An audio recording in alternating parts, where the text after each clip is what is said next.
Hello, today we'll look at the glorious splendor and the unsearchable greatness of the Lord, beginning with Psalm 145. It says, I will exalt you, my God, the King. I will bless your name forever and ever. Every day I will bless you, and I will praise your name forever and ever. Great is the Lord, and highly to be praised, and his greatness is unsearchable. So we have this idea in verse 3 of the greatness of the Lord being unsearchable. That is, it can never be completely explored or discovered. There's always going to be more to it. It's an amazing idea and truth to understand that the Lord's greatness is beyond our ability to comprehend. One generation will praise your works to another and will declare your mighty acts. When I think of that, I think of how, since the beginning, one generation of mankind has praised and glorified and worshiped God and searched for him, never to completely discover everything about his greatness. But they've told the next generation how great he is and how unsearchable his greatness is, and this continues to this day. On the glorious splendor of your majesty and on your wonderful works I will meditate. And yet this is another blessing that we can partake in, and it's very important for us to meditate on the glorious splendor of the Lord's majesty and on his wonderful works, to stop, to take time to consider how great the Lord really is, how wonderfully majestic and how powerful and unsearchable his greatness. This is an important thing for us to be able to partake in on a daily basis. Otherwise we forget, and our minds get lowered in terms of the thinking of forgetting how great he really is, of relating to everything as I see it to those things around me, things that are passing away, to forget that the Lord is above everything in creation. People will speak of the power of your awesome acts, and I will tell of your greatness. They burst forth into speaking of your abundant goodness, and will shout joyfully of your righteousness. Again, when we truly meditate on the goodness of the Lord, it bursts forth from us, this praise of him. And so again, it's important for us to take time to do this in meditation. In Job chapter 5, it says, But as for me, I would seek God, and I would make my plea before God, who does great and unsearchable things, wonders without number. So again, here we have this declaration of the unsearchable wonder of God and his nature and character, how his wonders are without number, beyond counting.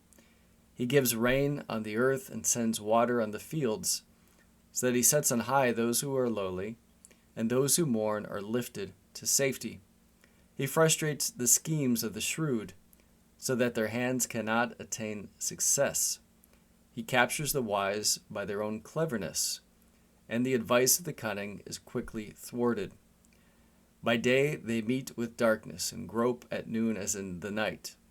But he saves from the sword of their mouth and the poor from the hand of the strong.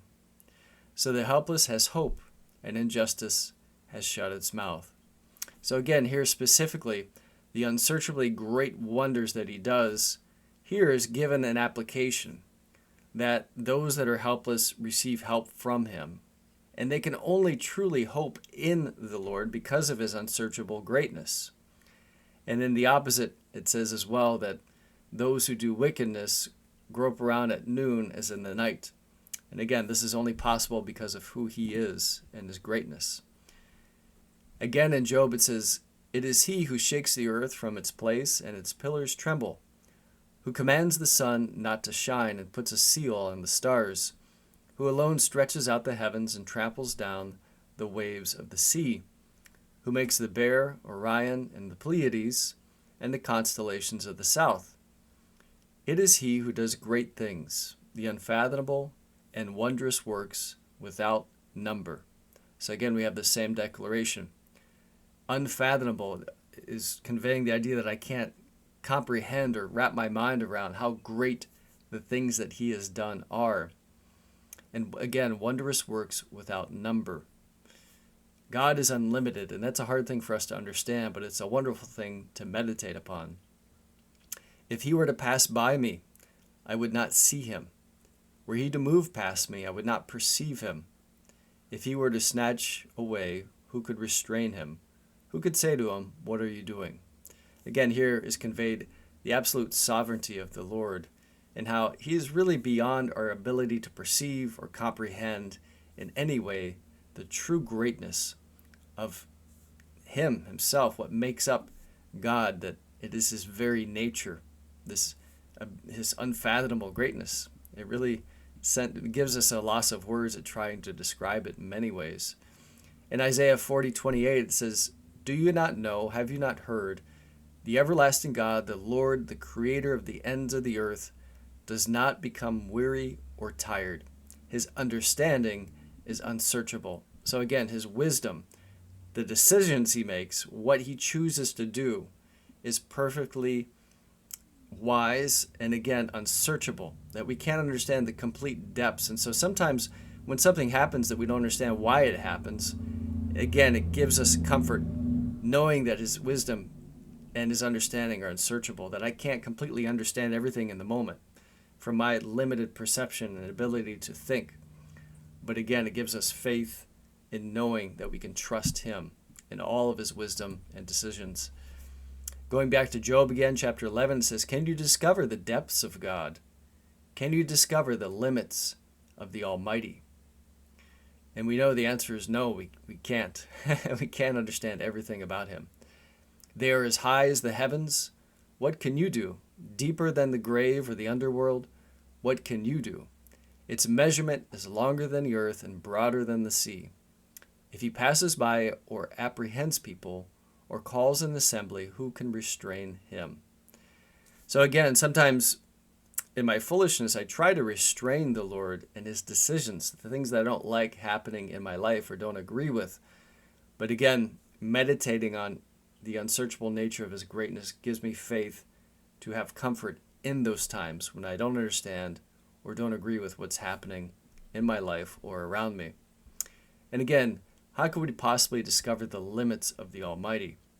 It's not possible to completely understand it, but yet from the New Testament, we also understand that we can gain special insight into who he is. And we know that from 1 Corinthians chapter 2, where Paul says, just as it is written, things which eye has not seen and ear has not heard, and which have not entered the human heart, all that God's prepared for those who love him.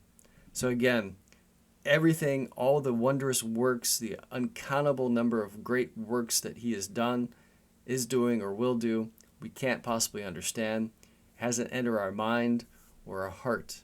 But Paul continues and goes on and says, for to us God revealed them through the Spirit.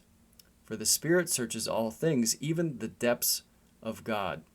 So what an amazing blessing that is, that God revealed these things to us through the Holy Spirit, that even though I can't find them on my own, God's Spirit dwelling within us, interfacing with us, reveals these things to us. For who among people knows the thoughts of a person except the spirit of the person that is in him? So also the thoughts of God no one knows except the Spirit of God. Now we have not received the spirit of the world, but the Spirit who is from God, so that we may know the things freely given to us by God. So again, the Spirit of the Lord is an amazing gift to have, because it does reveal these things to us that are unsearchable otherwise, that we can't discover, that God reveals them freely to us. An amazing gift. We also speak these things not in words taught by human wisdom, but in those taught by the Spirit, combining spiritual thoughts with spiritual words. But a natural person does not accept the things of the Spirit of God, for they are foolishness to him, and he cannot understand them because they are spiritually discerned. So again, without the Holy Spirit revealing something to my heart, I can't truly know or understand in truth who God is, his nature, because it is unsearchable and it is beyond my ability to perceive or understand. But God, in his graciousness, through the Holy Spirit, reveals these things to us, revealing his very nature, the thing otherwise that I would not be able to understand. But the one who is spiritual discerns all things, yet he himself is discerned by no one. For who has known the mind of the Lord that he will instruct him? But we have the mind of Christ. And so again, in all of this is a real wonder that the Lord gives us by the Holy Spirit dwelling within us, teaching us, revealing to us the mind of Christ, this idea that we are able to understand and have this truth given to us directly from God about who he is.